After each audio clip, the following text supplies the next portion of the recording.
Oi, pessoal! Daí, tudo certinho com vocês? Ó, hoje a gente vai voltar para a frente 1 de biologia, tá? A frente 241, para corrigir aqueles exercícios que eu pedi na aula anterior. Então, tentaram fazer? Ficaram com algumas dúvidas? Vamos ver agora o que vocês acertaram, o que ficou mais difícil. Vamos fazer a correção, daí vocês vão poder tirar as dúvidas, certo? Então, o primeiro exercício aqui de Plateumintos falava sobre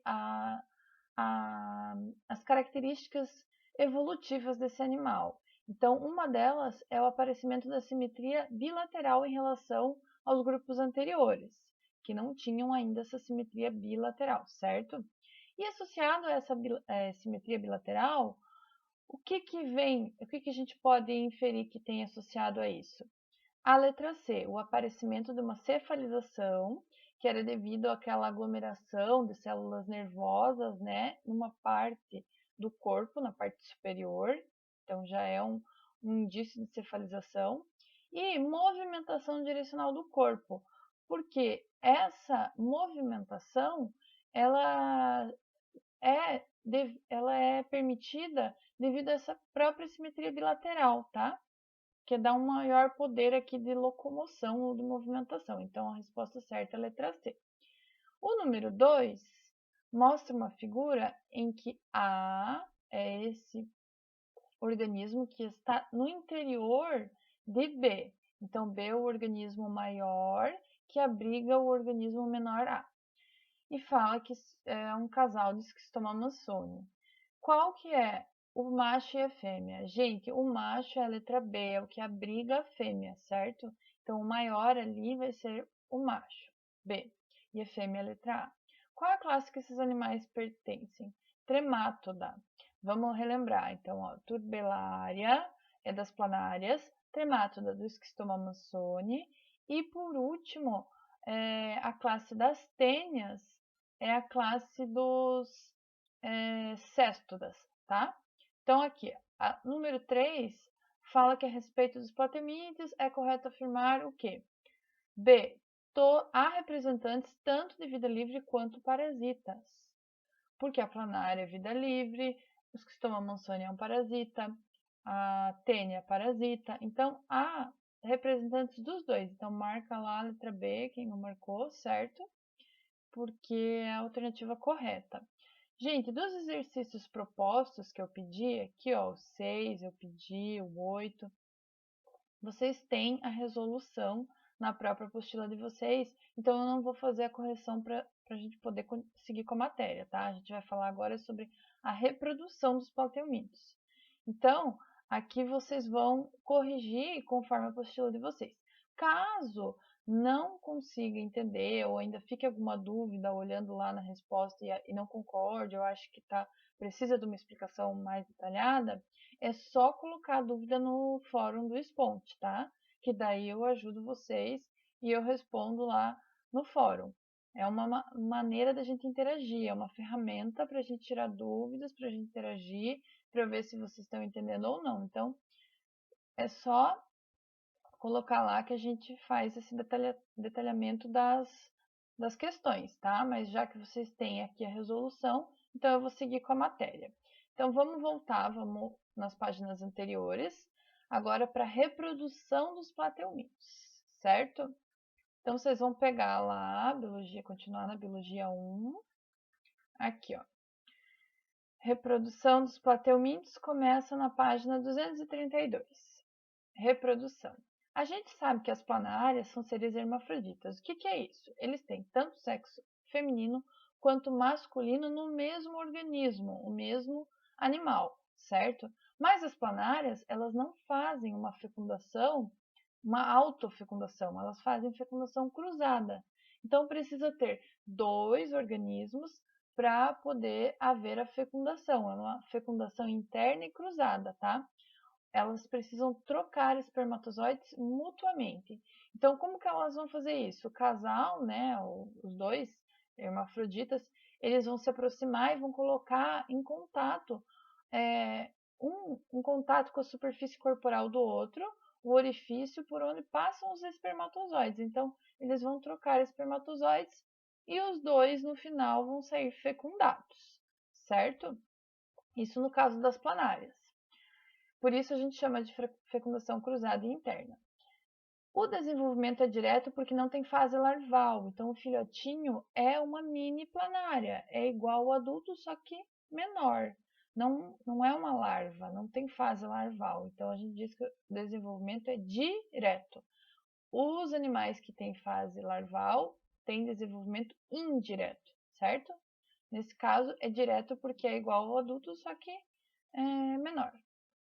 Alguns plateumintos, por exemplo, o Schistoma mansoni, têm sexo separado, macho e fêmea, que são aqueles que são diferentes. O macho é maior e abriga a fêmea, tanto que a gente viu, né, no exercício agora na correção, aquela imagem. Então, eles têm um dimorfismo sexual. O que significa dimorfismo? Formatos diferentes, dimorfismo, certo?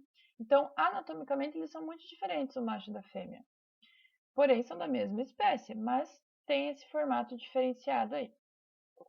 Já as tênias, que são da última classe lá, a céstoda, elas são hermafroditas também, igual as planárias. Só que não precisam duas tênias para fecundar, igual duas planárias que eu falei agora há pouco.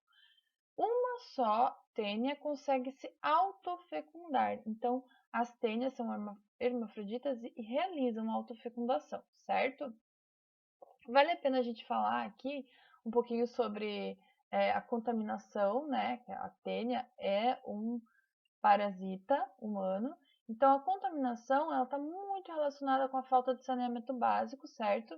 Principalmente falta de tratamento do esgoto em algumas áreas, né? E de acesso à água potável.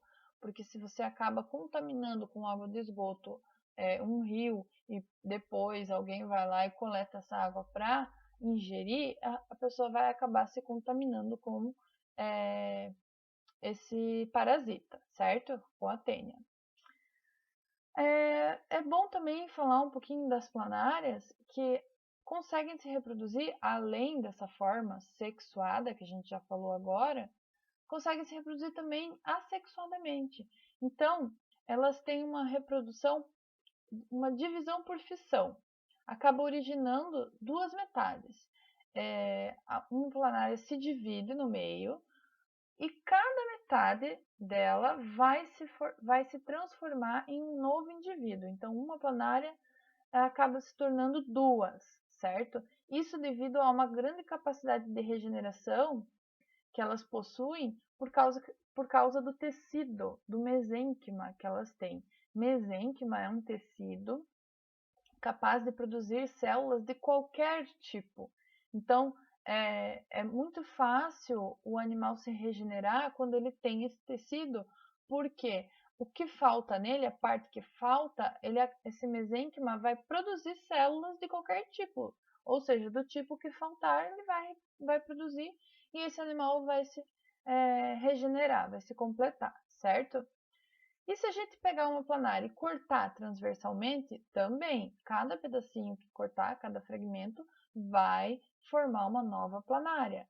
Quanto maior for o pedaço cortado, mais rápido vai se formar, né? Falta pouco, né? Para um pedaço menor que falte, vai se formar mais rápido uma planária. Se for um pedaço muito pequeno, pode demorar mais, mas vai se formar também outra planária. Então, se eu pegar uma planária e dividir em 3 pedaços, 3 planárias vão surgir a partir da regeneração dessa primeira aí cortada, tá? Aí aqui tem uma perguntinha, né? O que seria esse dimorfismo sexual e cite um exemplo de espécie que tem essa característica. Então, eu já falei, dimorfismo sexual é a diferença entre macho e fêmea.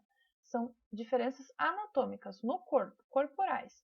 Pode ser tamanho, coloração, certo? Mas tem que ser diferente, formato do corpo, tudo isso. Um exemplo da classe Trematode é o Schistoma mansoni. Então, o macho é maior e abriga a fêmea no seu interior, certo? Aqui a gente tem, né, a imagem de uma planária, então, hermafrodita. Aqui, ó, órgão copulador masculino e feminino. Aqui a cópula, elas encostam, né, os orifícios para trocar esse material esses gametas. E depois, daqui de dentro desses casulos, vão nascer já as mini planárias, ou seja, planárias jovens sem ter fase larval, certo? Mais uma perguntinha. Nas planárias, a regeneração é devida a um tecido chamado mesênquima, que é formado por células indiferenciadas. Como são essas células? São células que podem originar outros tipos de células. Como elas são indiferenciadas, elas originam qualquer tipo de células, tá? Por isso, elas formam qualquer tecido e conseguem regenerar o animal. Aí aqui a gente tem um texto que fala sobre a questão do meio ambiente, já que alguns desses plateumintos são parasitas, causam doenças, que a gente vai ver mais para frente quais são, como são essas doenças e os sintomas. É muito importante tratar o esgoto doméstico, principalmente, e fornecer água potável, tá? Em todas as regiões. O nosso país é um país com dimensões continentais, é muito grande, né? E em boa parte dele não tem saneamento básico. Então, principalmente em regiões lá do norte e nordeste, algumas cidades não têm esse saneamento. E por isso, essas pessoas acabam, as comunidades, né, que vivem em cidades assim, em regiões, em vilarejos assim, acabam se contaminando e adquirindo essas verminoses aí e outras doenças mais que podem vir a partir de uma água, né, não tratada ou de um esgoto sem tratamento adequado, certo? Então, agora vocês vão fazer exercícios sobre a reprodução dos plateumintos, tá? Então, vamos marcar aí os exercícios que vocês vão fazer. Deixa eu baixar aqui para chegar nos exercícios. Aqui, ó. Página 240 e... deixa eu ver... Só um pouquinho, gente. 242 eram os propostos, mais para baixo um pouquinho. Aqui, módulo 14. Reprodução dos plateumintos. Então, vocês vão fazer 1, 2 e 3, que são os exercícios de aplicação, certo? Na página 244, módulo 14. Depois que vocês fizerem esses exercícios aqui da página 244, 1, 2 e 3, vocês vão fazer também alguns exercícios dos propostos, lá do módulo 14 ainda, dos plateumintos, tá? Então, tentem fazer esses aqui, ó, os propostos da página 246, certo? Podem fazer todos quantos vocês conseguirem, porque esses exercícios, pelo que eu vi, vocês têm na apostila de vocês, né, a resolução. Então, depois é só conferir se vocês conseguiram ou não. E os de aplicação que vocês não têm, eu venho e corrijo na próxima aula, tá? Então, qualquer dúvida em relação aos exercícios da aula anterior ou desses novos que vocês vão fazer agora, mandem lá no fórum, gente. Pode participar, pode mandar pergunta, tá? Que daí, assim que eu visualizar, eu já vou responder, já vou ajudando vocês, caso tenha alguma dúvida aí para fazer esses exercícios, certo? Então, a gente já viu as características gerais dos plateumintos, as 3 classes, certo? Turbelária, Trematode, Céstode. E agora a gente viu também sobre a reprodução. Ok? Então, por enquanto é isso. Façam a leitura do texto sobre a reprodução ali e tentem realizar os exercícios para treinar, para ver onde é que vocês estão tendo mais dificuldade, certo? E aí na próxima aula eu faço a correção e a gente vê se ficou alguma dúvida. Então, por enquanto é isso, pessoal. Até a próxima aula e bons estudos!